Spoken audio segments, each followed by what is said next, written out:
Bonjour, c'est Stéphane Edouard, votre sociologue préféré, sociologue à lunettes, je précise, à ne pas confondre avec le sociologue à moustache. Ce sont deux tribus, deux écoles de pensée très différentes. Je mettrai en lien la critique que j'ai faite du livre d'un certain sociologue à moustache qui se reconnaîtra. Non, aujourd'hui, c'est celui à lunettes, c'est-à-dire celui qui s'est fait comme spécialité de dire plutôt la vérité sur les rapports hommes-femmes et notamment sur les zones d'ombre et de lumière, les parts d'ombre et de lumière de chacun de ces deux sexes, de chacun de ces deux genres. J'allais dire de chacun de ces deux beaux sexes, puisque je trouve que les deux sont beaux. Donc voilà, les lunettes, c'est le réalisme, la moustache, c'est la bien-pensance, à ne pas confondre. Aujourd'hui, courrier des lecteurs, courrier d'une lectrice plutôt, une fois n'est pas coutume. Je me limiterai donc évidemment, comme d'habitude, pour des raisons d'anonymat à son prénom. Elle s'appelle Anaïs et nous allons ensemble parcourir son texte que je mettrai également en commentaire en dessous de cette vidéo. Vous pourrez donc, si vous ne souhaitez pas m'écouter le lire et me plaindre des habituelles fautes d'orthographe et de syntaxe surtout. La syntaxe, c'est encore pire que l'orthographe. L'orthographe peut être un oubli, mais enfin la syntaxe, ça veut dire qu'on ne comprend pas ce qu'on écrit. Eh bien, si vous ne voulez pas m'entendre me lamenter des fautes de syntaxe, eh bien, vous pouvez sauter directement cette lecture et aller à ma réponse en avançant le petit curseur là, ci-dessous. Alors, bonjour Stéphane. Tout d'abord, je suis désolé pour le nombre de fautes que découvrira ci-dessous. Donc, encore une fois, je vous promets que je note pas des mots, je n'enlève rien du tout, c'est écrit exactement comme ça. Donc, d'abord, quand quelqu'un s'excuse pour le nombre de fautes, ça veut dire par avance, je ne me relirai pas et je n'utiliserai pas un correcteur d'orthographe. C'est-à-dire que je valorise ton travail suffisamment pour venir te solliciter gratuitement quand j'en ai besoin, mais néanmoins, je ne le valorise pas assez et je ne te respecte pas assez pour pour me donner la peine, si tu veux, de t'épargner l'affront de toutes ces fautes, de tous ces oublis. Parce que là, oublier des mots, c'est même pas une méconnaissance de l'orthographe, c'est que quand tu oublies des mots, tu ne t'es pas relu. Le nombre de fautes que découvrira ci-dessous. Mais par contre, les gens qui font beaucoup de fautes de syntaxe, vous remarquerez, n'oublient jamais les points d'exclamation. Ça, il y en a jamais par défaut, il y en a toujours par excès. Alors moi, deux points. Je suis une jeune femme de 21 ans, je te suis depuis seulement quelques mois, j'ai déjà beaucoup appris, bon il n'y a aucun accent, elle doit taper sur un clavier étranger, j'ai déjà beaucoup appris sur les hommes et les femmes, donc c'est bien, on t'en félicite et il faut que tu continues. Je suis donc une femme avec 72% de H et 28 F, je suis très féminine.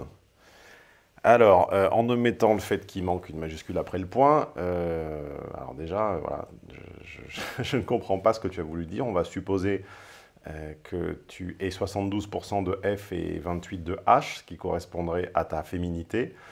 Sinon, c'est très étrange, ou tu as peut-être un problème de dyslexie qui te pousse comme ça à confondre tous les mots et tous les termes.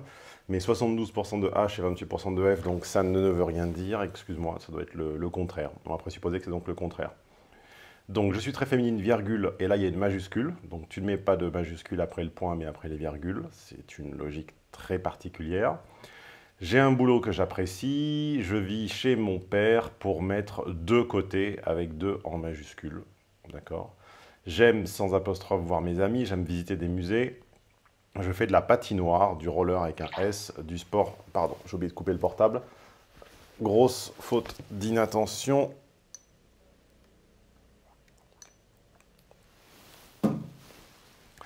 J'aime voir mes amis, j'aime visiter des musées, etc.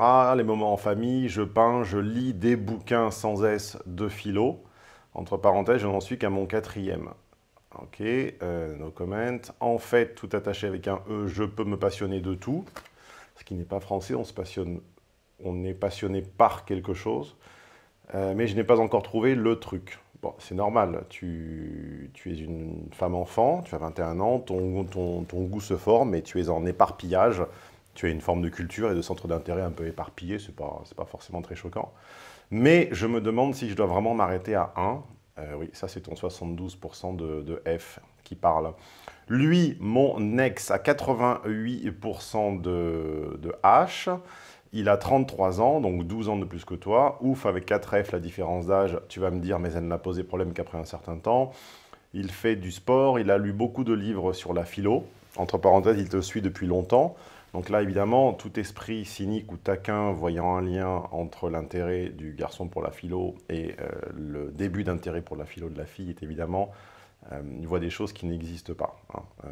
Il n'y a évidemment aucun rapport, c'est une pure coïncidence. Il est artiste, il travaille dans la musique.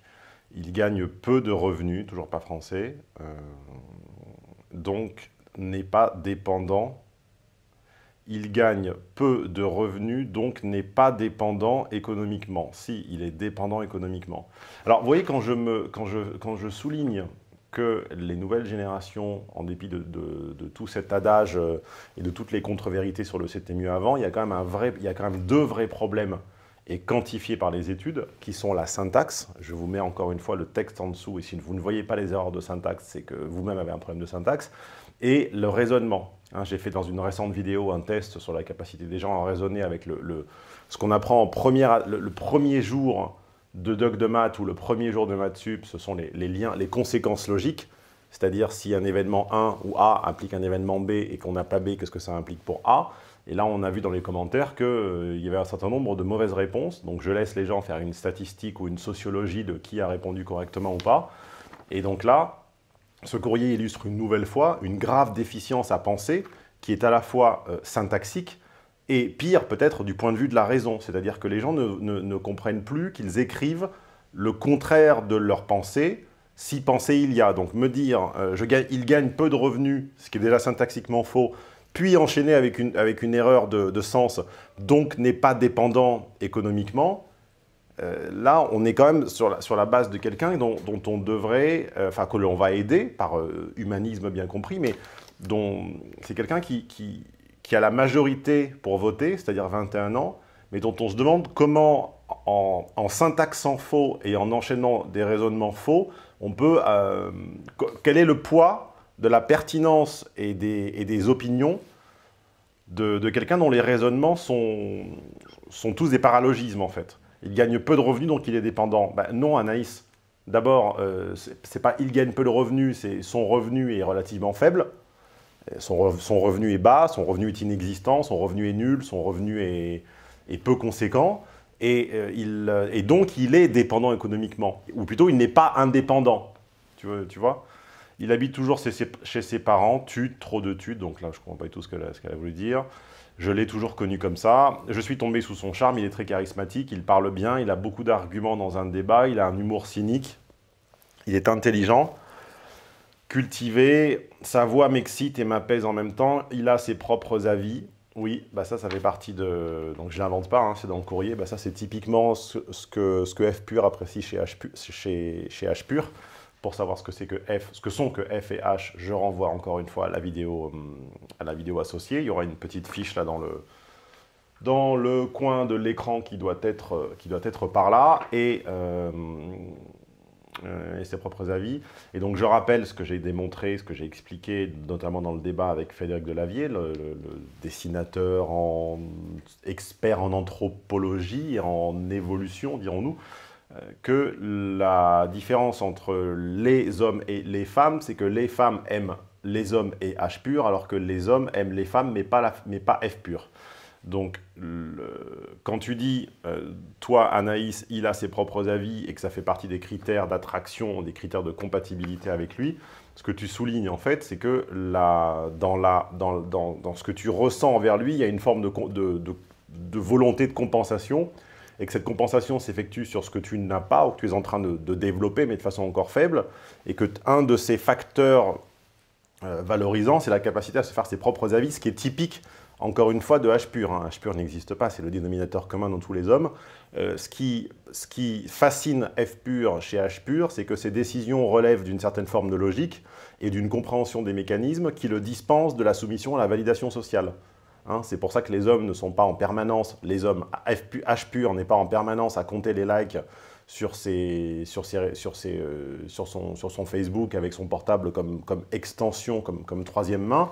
Et c'est pour ça qu'il a des plus grandes difficultés en mémorisation à l'école, mais des plus grandes facilités en compréhension logique.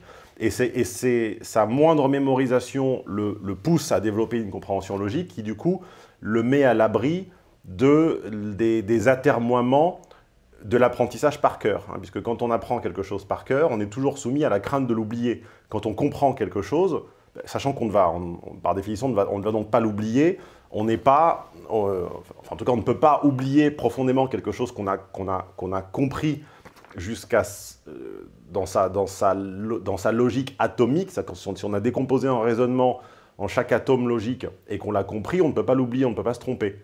Donc on n'est pas soumis au stress. Donc on développe une certaine forme d'assurance tranquille qui s'appelle le charisme, hein, deuxième qualificatif qu'elle trouve chez lui, son charisme. Et également, on n'est pas soumis ni à la validation sociale, ni aux atermoiements, ni au changement d'avis, ni à l'hésitation, qui sont typiques de F pur et qui sont ce que F pur admire chez H, c'est sa capacité décisionnelle.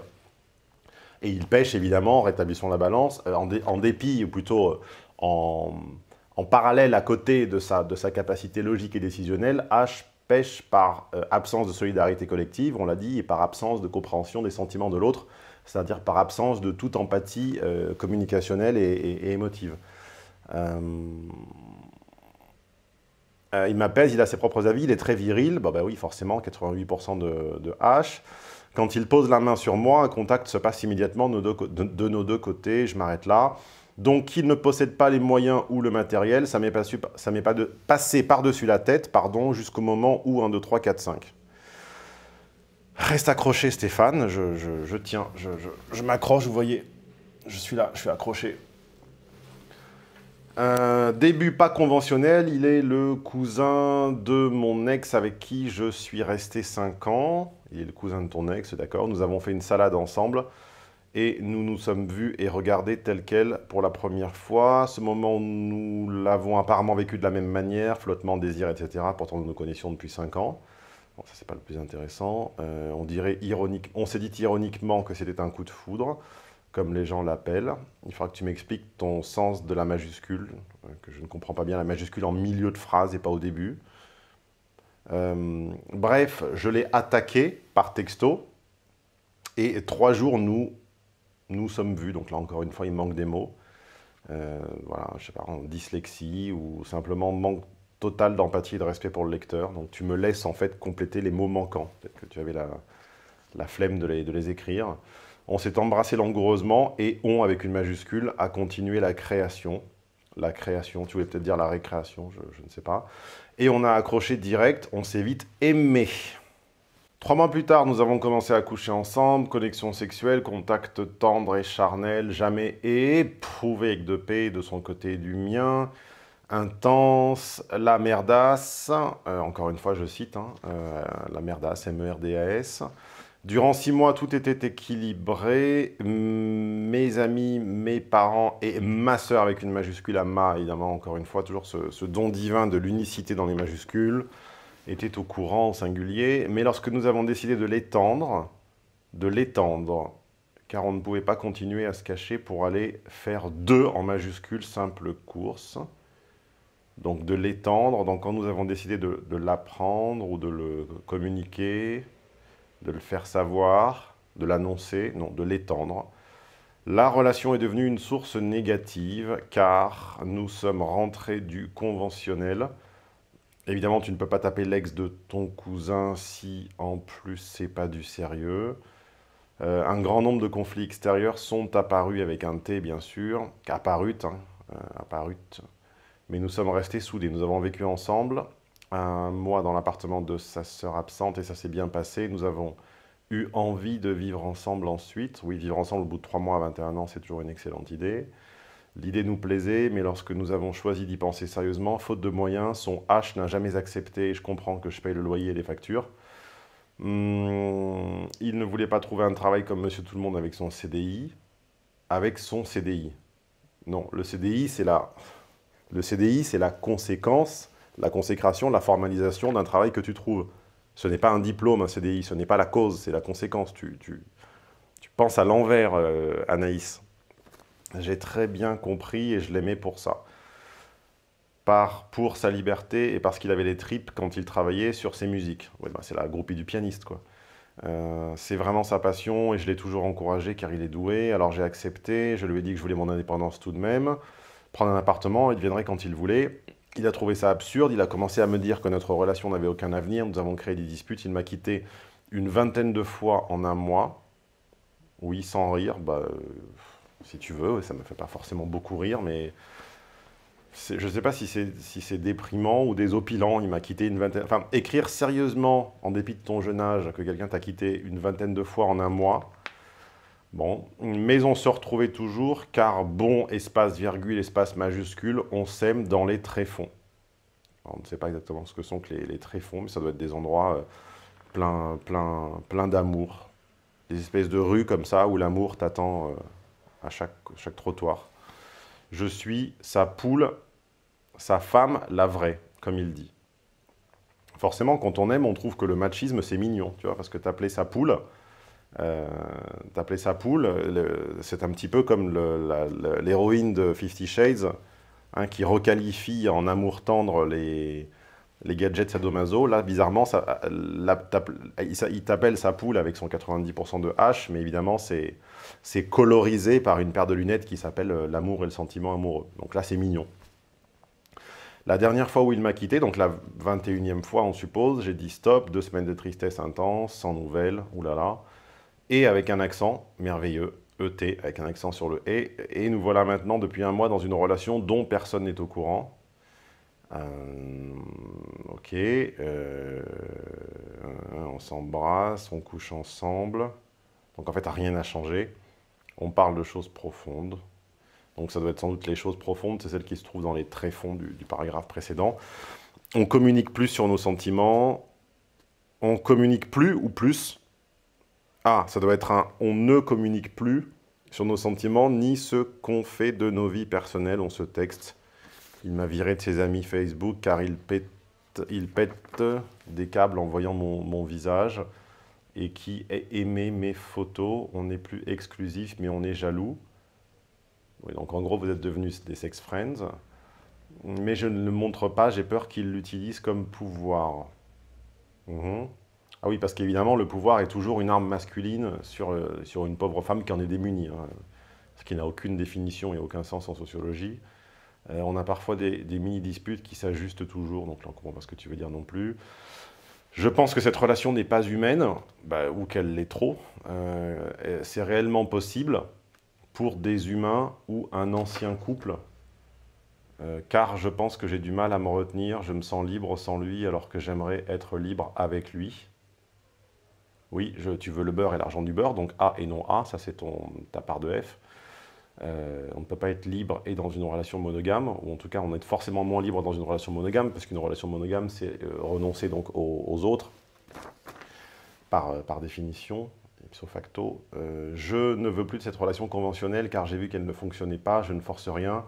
Lui ne veut plus aucune relation. Donc vous êtes deux à ne pas vouloir une relation, sauf que quelqu'un prend quand même la peine de m'écrire une page et demie pour me demander les moyens d'en obtenir une. Donc encore une fois, raisonnement, raisonnement, raisonnement. Il dit que les relations conventionnelles sont une sorte d'illusion. Mais quand on commence à intégrer la maison, qu'on partage le projet, l'enfant, le chien, le travail, pour l'instant tu n'as ni projet, ni enfant, ni chien, ni travail, ni maison. À ma connaissance en tout cas. Je suis totalement d'accord, mais j'ai l'impression que j'ai tout de même envie de certaines conventions, apparemment pas celle de l'orthographe.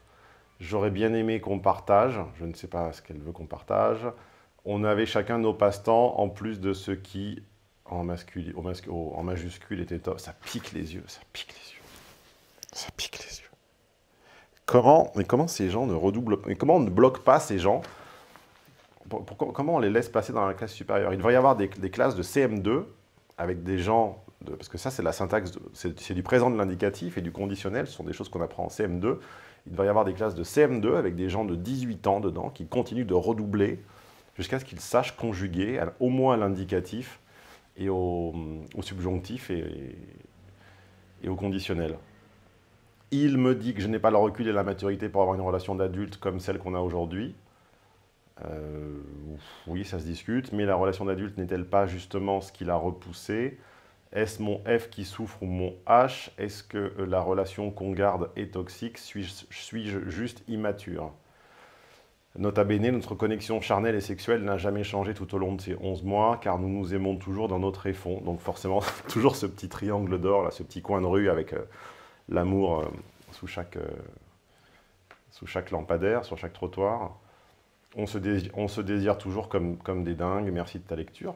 Bah, écoute, Anaïs, tu m'as beaucoup fait souffrir avec ton texte. Je ne sais pas si tu te rends compte ou je ne sais pas si tu réalises que ne pas te le dire aurait été extrêmement hypocrite et que cette syntaxe déficiente va t'handicaper quelle que soit ta profession. C'est-à-dire que quel que soit le secteur que tu embrasses, même pour la recherche d'un appartement, même pour la rédaction d'une lettre de motivation, même pour une quelconque activité qui ne soit pas manuelle, tu vas énormément être disqualifié.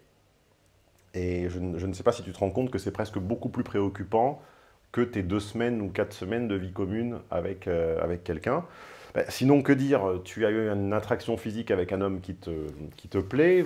Il est très masculin, donc il plaît à beaucoup de femmes, notamment à toi. On rappelle que ce qui plaît et ce qui attire, c'est toujours le taux maximum de H ou de F, hein, respectivement selon que l'on est l'un ou l'autre, mais ce n'est pas forcément ce avec quoi on est compatible. Hein. C'est-à-dire que toutes les femmes seraient attirées physiquement, la plupart des femmes, par un homme à 88% de H, mais en réalité, elles ne seraient pas toutes compatibles avec lui sur le long terme, car il y a plein d'autres déterminants, d'autres déterminismes, d'autres grilles de lecture. Il faudrait déjà qu'il n'y ait pas ce statut d'artiste bohème qui vous empêche donc de fonder votre foyer. Et en plus, pour supporter un homme 88% à immense majorité H, donc à 90% de H, il faut une énorme quantité, une énorme majorité de F. Hein. Sinon, on est attiré par les femmes sont attirées par des hommes très masculins et les hommes par des femmes très féminines.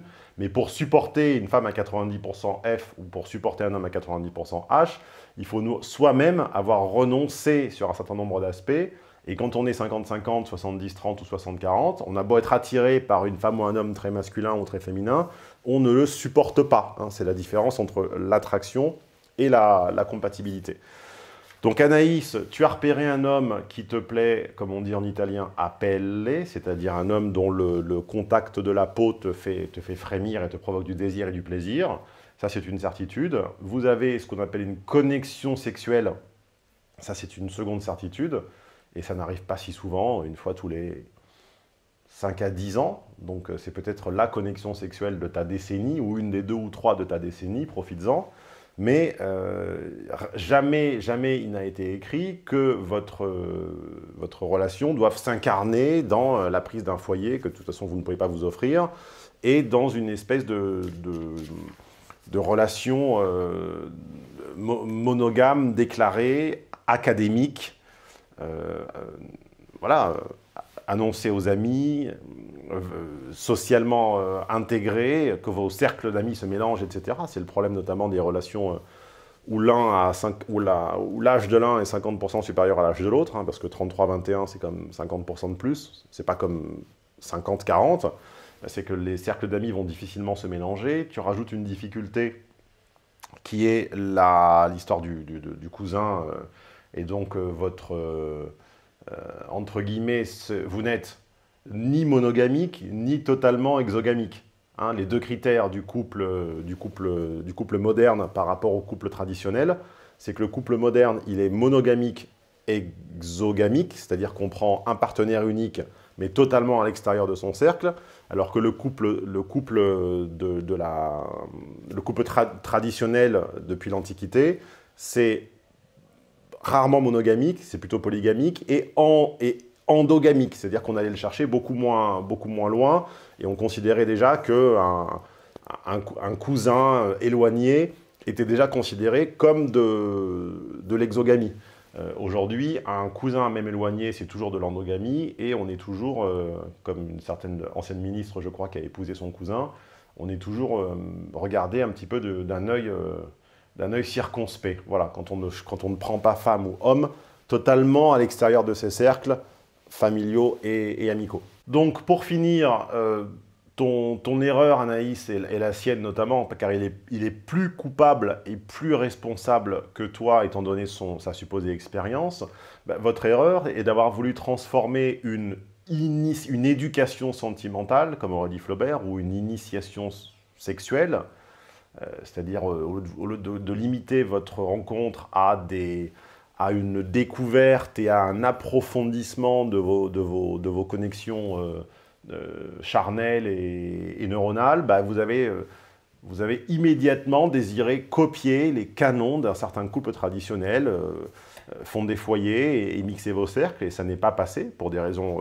logistiques, pour des raisons familiales, pour des raisons économiques, pour des raisons d'incompatibilité de feuille de route, c'est-à-dire qu'un artiste ayant par vocation le sens du sacrifice, puisque pour être artiste, si on n'est pas rentier, bah, ça veut dire sacrifier son mode de vie à vivre dans la bohème, vivre dans le refus des contraintes. Ce refus des contraintes se manifeste par évidemment une grande dépendance financière. Or, son H l'empêche, comme tu l'as senti intuitivement, de se laisser porter financièrement par toi. Puis bon, tu as 21 ans, donc tu ne peux pas non plus porter plus que ce que tes épaules ne te permettent. Donc voilà, votre relation avait, un, pour vocation à être temporaire, deux, n'avait pas vocation à être incarnée dans un couple réel, dans un foyer, dans des murs, dans un toit, et vos cercles, et c'est une relation qui devait rester privée, qui est totalement légale puisque tu as 21 ans, mais qui devait rester quelque chose de privé, quelque chose de singulier, qui devait s'apprêter à devenir avec les années, en la regardant dans le miroir du rétroviseur, une initiation sentimentale et sexuelle, quelque chose que tu aurais regardé avec tendresse, et c'était une personne avec laquelle tu n'aurais jamais dû cohabiter, puisque sans cohabitation, vous auriez gardé l'un envers l'autre, l'un pour l'autre, une forme de complicité charnelle, de reconnaissance tendre, de moments comme ça, frappés du sceau de l'interdit et aiguillonnés par le goût que l'on a pour les choses comme ça, peu admises ou peu conventionnelles, mais en voulant rendre cette relation officielle et conventionnelle, non seulement vous vous êtes heurté à des détails logistico-pratiques, mais en plus, vous vous êtes heurté à votre immaturité affective, la tienne qui n'est pas de ta faute pour une question d'âge, la sienne qui est beaucoup plus de sa faute, donc on ne m'accuse pas de ne pas charger les garçons quand il le faut, la sienne qui est beaucoup plus de sa faute, car à son âge, il est quand même extrêmement naïf et extrêmement immature de laisser sous-entendre à une jeune fille de 21 ans que l'on va cohabiter avec elle pour l'unique et simple raison que l'on éprouverait une forme de connexion sexuelle. C'est totalement immature. On ne cohabite pas avec quelqu'un sur la simple base d'une attraction physique. Et de ce réel qui vous frappe, aucun de vous n'a eu le courage ou la lucidité, comme quoi il lui manque encore un petit peu de hache pour avoir la lucidité de transformer vos 20 conflits en une discussion quand même, en une discussion frontale, mais à la limite froide. Hein. Vous avez eu 20 conflits à chaud alors qu'il fallait avoir une conversation à froid, et cette conversation à froid devait faire ressortir que la forme singulière de votre union qui ne ressemble à aucune autre, vous n'êtes pas unique ni l'un ni l'autre, mais votre relation est unique, ne s'incarne pas, ne fit pas, ne se modélise pas dans la forme d'un couple, dans la forme d'un couple traditionnel, qu'elle a probablement vocation à être temporaire et que vous deviez vous apporter ce que vous aviez à vous apporter dans un contexte temporel et géographique donné. Voilà, c'était comme aurait dit Francis Cabrel dans son meilleur album, c'était un samedi soir sur la Terre, et il s'est passé entre un homme et une femme ce qui se passe encore une fois de temps en temps le samedi soir sur la Terre, et il n'est jamais dit que ce samedi devait se transformer en dimanche, en lundi, en mardi, en mercredi, en jeudi, en vendredi. Voilà, c'était un samedi soir, c'était un soir, et si vous aviez réussi à donner à cette relation sa pleine temporalité, c'est-à-dire à en faire quelque chose de beau mais temporaire, eh bien, vous l'auriez non seulement chéri dans votre cœur pendant de nombreuses années, vous auriez non seulement conservé une forme de lien indéfectible, car il n'aurait pas été entaché, brisé, effacé, scié, scindé par ces innombrables disputes logistico-pratiques, et vous seriez de temps en temps, dans quelques années, vous seriez repassés l'un et l'autre sous la fenêtre où vous vous êtes aimés, et avec des petites fourmis au ventre, comme ça, qu'on ne me dise pas non plus que je refuse, que je renonce ou que je ne comprends pas les sensations et les sentiments, je suis en train de le faire. Vous seriez passé sous la fenêtre de vos amours avec comme ça des papillons au ventre, avec comme ça des petites fourmis électriques sous la peau qui vous auraient rappelé ce moment de votre vie. Et encore une fois, vous l'auriez vous l'auriez compris, vous l'auriez eu en vous, vous l'auriez porté en vous, il n'aurait pas été ébréché par autant d'assauts de la réalité et vous seriez peut-être vous seriez peut-être retrouvé comme ça, à intervalles réguliers. Certains amants ou anciens amants le font et se retrouvent au bout de 5, 10, 20 ans et voient leur corps flétrir, mais pas leur attention, pas leurs sentiments, pas la vision qu'ils avaient de l'autre qui reste identique à celle qu'elle était 20 ans avant. Il y a cette phrase que j'ai citée en séminaire et dont évidemment je n'ai pas mes sources sous les yeux et la caméra me ralentit la mémoire et je n'arrive plus à mettre le nom sur l'auteur. You go back in places because you can't go back in times. Donc si vous retrouvez l'auteur de cette citation, je vous encourage à le mettre en commentaire.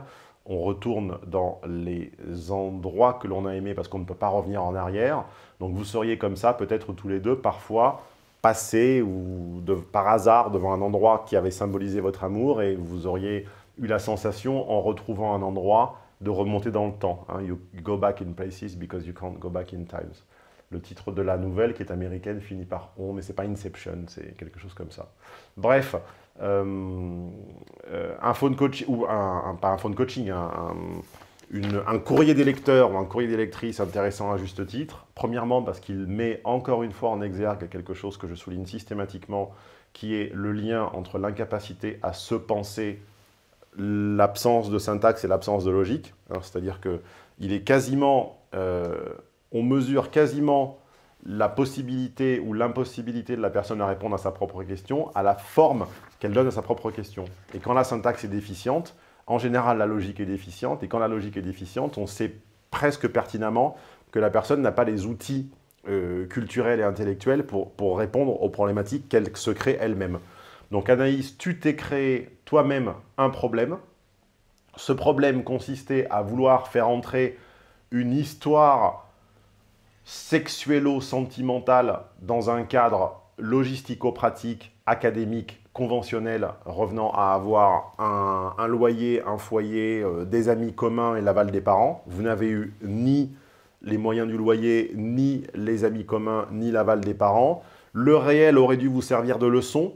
Le réel aurait dû surdéterminer vos choix et aurait dû renvoyer votre histoire à ce qu'elle est, c'est-à-dire une belle, on l'imagine, une belle et douce, et pourquoi pas romantique, aventure sexuelle entre une jeune fille et un homme qui se dit adulte, et l'est peut-être, sous certains aspects, mais en tout cas pas sur tous, en voulant faire rentrer au forceps un triangle dans un carré, ou un rectangle dans un rond, ou un rond dans un rectangle, et en voulant contraindre le réel à se soumettre à votre volonté prophétique, vous êtes pris le réel en pleine gueule 20 fois en un mois, c'est-à-dire une fois tous les 1 jour et demi en moyenne. Donc le réel n'a pas cessé de vous rappeler que vous n'étiez pas fait pour vivre ensemble. Vous avez cru, encore une fois, vous avez les sentis mentent, hein, les sentis tirés mentent, vous vous êtes laissé convaincre par un sentiment, vous avez laissé un sentiment sexuel se transformer en sentiment amoureux et vous avez laissé ce sentiment amoureux vous mentir en vous disant qu'il devait se formaliser dans un couple et dans un foyer voué à procréer. De tout cela, rien n'a eu lieu parce que ça n'avait pas lieu d'être. Voilà, ça ne devait jamais se passer et tu cherches désespérément à incarner et à intégrer et à faire rentrer un rond dans un carré. Tu cherches à faire rentrer une relation de type éducation sentimentale et sexuelle dans une forme de couple qu'aujourd'hui la société ne reconnaît pas, ne connaît pas et ne reconnaît pas, et tu ne trouves aucun exemple. Et comme tu ne trouves aucun exemple, tu cherches à te raccrocher à des exemples que tu connais et que tu maîtrises, ceux qui sont propagés par l'idéologie dominante, qui sont le couple monogame exogamique. Mais vous n'êtes ni l'un ni l'autre. Tu laisses entendre entre les lignes que vous êtes devenus sex friends, donc que vous n'êtes plus monogame, et vous n'êtes pas totalement exogamique, puisque c'est symboliquement, tout du moins, c'est quelqu'un qui était dans tes cercles familiaux. Voilà. Que te dire de plus? Ben, pas grand-chose. Je vous encourage à soumettre, que vous soyez une femme-enfant, une femme-femme, une femme, un homme-enfant, un homme adulte ou un homme-père, vos courriers des lecteurs et des lectrices à l'adresse homme-d'influence@gmail.com, homme au pluriel d'influence@gmail.com ou à information@homme-d'influence.com. une de ces deux adresses au choix. J'y répondrai en anonymisant au besoin comme je l'ai fait aujourd'hui. Et comment dire, pour en savoir plus sur les différentes thématiques que j'ai abordées aujourd'hui, on clique sur le petit lien là, vers les fiches vidéo que j'ai mises, ou on descend dans la description ci-dessous, où je mettrai également les liens vers les documents intéressants. On s'abonne à la chaîne si on ne l'a pas encore fait pour recevoir de façon hebdomadaire soit un phone coaching, soit un courrier des lecteurs, comme ça. Et que ce que j'ai pas dit, bonne fête à tous si vous regardez cette vidéo dans peu de temps après sa sortie, c'est-à-dire avant les fêtes. Et rendez-vous sur mathconsulting.fr pour des offres de Noël à ne pas manquer sur les séminaires. Les séminaires, c'est ce dans quoi on apprend à voir la réalité telle qu'elle est et pas telle qu'on voudrait qu'elle soit. Et à ne pas se quitter 20 fois en un mois. Au revoir Anaïs, au revoir à tous. On n'oublie pas le pouce levé. On s'abonne à la chaîne, je l'ai dit. Et à très bientôt pour une prochaine vidéo et un prochain courrier des lectrices.